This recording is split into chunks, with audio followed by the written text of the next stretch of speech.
Hi friends, எல்லாம் எப்படி இருக்கீங்க? நான் ரொம்ப நல்லா இருக்கேன். நல்லா சூப்பராக இளநீ கிடச்சிருக்கு. இன்னொரு ஸ்பெஷல் ஐட்டமும் கிடச்சிருக்கு. எனக்கு ரொம்ப ரொம்ப பிடிக்கும். பார்த்தா தெரியும் உங்களுக்கு. இது எங்கள் ஊரில் வந்து சவாரி கட்டை கிழங்குன்னு சொல்லுவாங்க, மரவள்ளி கிழங்குன்னு சொல்லுவாங்க. இது சிலது கசக்கும், சிலது பார்த்தா சூப்பராக இருக்கும், அப்படி பஞ்சு மாதிரி இருக்கும். அதுமாரி இது சூப்பராக இருக்குது டேஸ்ட்டு. இது ஒழுங்காக வேக வச்சு சாப்பிட்டோன்னா பின் விளைவுகள் பயங்கரமாக இருக்கும் ஃப்ரெண்ட்ஸ். நல்லா பார்த்து சாப்பிட்ணும். பர்த்டேயில் வந்து எதுவும் செஞ்சு கொடுக்க முடியலங்கிறதுக்காக சிக்கன் கிரேவி குழம்புலாம் வந்து செய்கிறானாங்க. நான் வந்து குழம்ப வந்து செய்கிறேன்னு சொல்லிட்டேன். இந்த சிக்கன் குழம்பு சிம்பிளான குழம்பு எப்படி செய்யலாம் அப்படிங்கிறது வாங்க பார்க்கலாம். இது பார்த்தீங்கன்னா சிக்கனில் வந்து கொஞ்சோண்டு உப்பு, மஞ்சத்தூள், மிளகாத்தூள்லாம் போட்டு மேரினேட் பண்ணி வச்சுருக்கோம். நம்ம சிக்கன் குழம்பு வந்து மண் சட்டியில் செய்ய போகிறோம். நல்லெண்ணெய் யூஸ் பண்ணுங்கள். ஏன் நல்லெண்ணெய் யூஸ் பண்ணால் இன்னும் டேஸ்ட் நல்லாயிருக்கும். கொஞ்சோண்டு சோம்பு போடுறோம். சோம்பு பொரிஞ்சோடனே கருவேப்பிலை இருந்தால் போடலாம். கருவேப்பிலை போட்டிங்கன்னா இன்னும் கொஞ்சம் நல்லா ஃப்ளேவர்ஃபுல்லாக இருக்கும். கருவேப்பிலை போட்டோடனே வெங்காயம் போட்டுக்கலாம். வெங்காயத்தை போட்டு நல்லா ஒரு அளவுக்கு ஒரு பொன்னிறமாக நம்ம கொஞ்சம் வறுத்தா டேஸ்ட் நல்லாயிருக்கும். காரமாக மட்டும் இல்லாமல் கொஞ்சம் ஸ்வீட்னஸ் அங்கங்கே வந்து நமக்கு தெரியும். நான் எப்போதுமே எப்போ என்ன சமையல் செஞ்சாலும் ஒரு புடி உப்பு இப்படி எடுத்து வச்சுப்பேன். வெங்காயத்துக்கு கொஞ்சம், தக்காளிக்கு கொஞ்சம், அதுமாரி நம்ம வந்து ஒரு பொருளும் சேர்க்கும் போது உப்பு போட்டிங்கன்னா எல்லாத்துக்குமே வந்து உப்பு வந்து போய் சேரும். ஈஸியாகவும் இருக்கும் சமைக்கிறதுக்கு. அதே சமயம் வந்து எல்லா பொருளுமே வந்து உங்களுக்கு டேஸ்ட்டு நல்லா எடுத்து கொடுக்கும். உப்பு எல்லாமே மனசில் நல்லா ஞாபகம் வச்சுக்கோங்க, எந்தெந்த இதுக்கு எவ்வளோ போடணும்னு. ஏன்னா முன்னாடி சிக்கனுக்கு வேறு உப்பு போட்டுருக்கோம், அதனால் அதுக்கு ஏற்ற மாதிரி போடணும். இப்போ வெங்காயத்துக்குன்னு தேவையான உப்பை போட்டுறேன். வெங்காயத்துக்கு நமக்கு தேவையான உப்பு போடும்போது சீக்கிரமாக வதங்கும், டைம் ஆகாது. நமக்கு தேவையான ஸ்டேஜை ஈஸியாக ரீச் பண்ண முடியும்.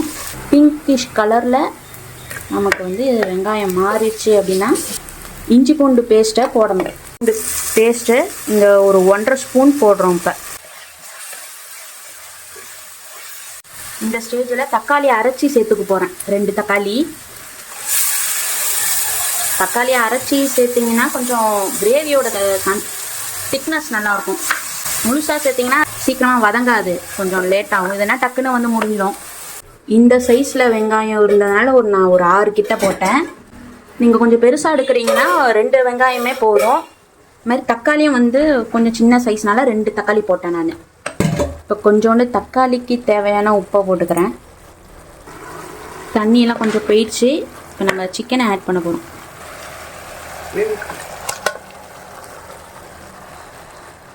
சிக்கனில் வந்து நம்ம மிளகாத்தூள்லாம் போடுறதுனால அதில் தண்ணி விட ஆரம்பிச்சிடும். அது ஒன்றும் பிரச்சனை இல்லை, அதையும் ஆட் பண்ணிக்கலாம்.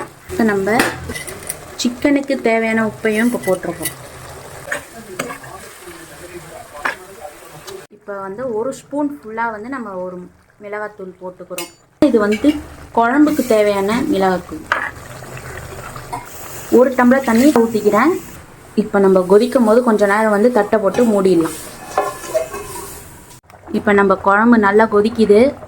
அப்பப்போ வந்து அடி பிடிக்குதான்னு பார்த்துக்கோங்க. டக்குன்னு அடி பிடிச்சிடும். இந்த ஸ்டேஜில் கரம் மசாலா போட்டுக்கலாம். மொபைலை ஆன் பண்ண மறந்துட்டேன். 1/2 டீஸ்பூன் கரம் மசாலா ஆட் பண்ணிக்கோங்க. கொஞ்சம் கொத்தமல்லியை கிள்ளி போட்டு ஆஃப் பண்ணிட்டீங்கன்னா குழம்பு ரெடி. ஃப்ரெண்ட்ஸ், நம்ம சரஸ் vlogs பார்க்குறவங்க எல்லாருமே சரஸ் நக்கல்ஸ் அப்படின்னு சொல்லிட்டு நம்ம இன்னும் ஒரு சேனல் நான் வச்சுருக்கேன்.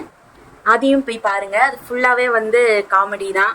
இதுலேயும் காமெடி கொஞ்சம் இருக்கும், இதோட அதில் அதிகமாக இருக்கும். நிறையா ஷார்ட்ஸ் போடுவேன். லாங் வீடியோஸ் இப்போ கம்மியாக இருக்குது, ஏன்னா கொஞ்சம் ப்ராப்ஸ்லாம் தேவைப்படுது.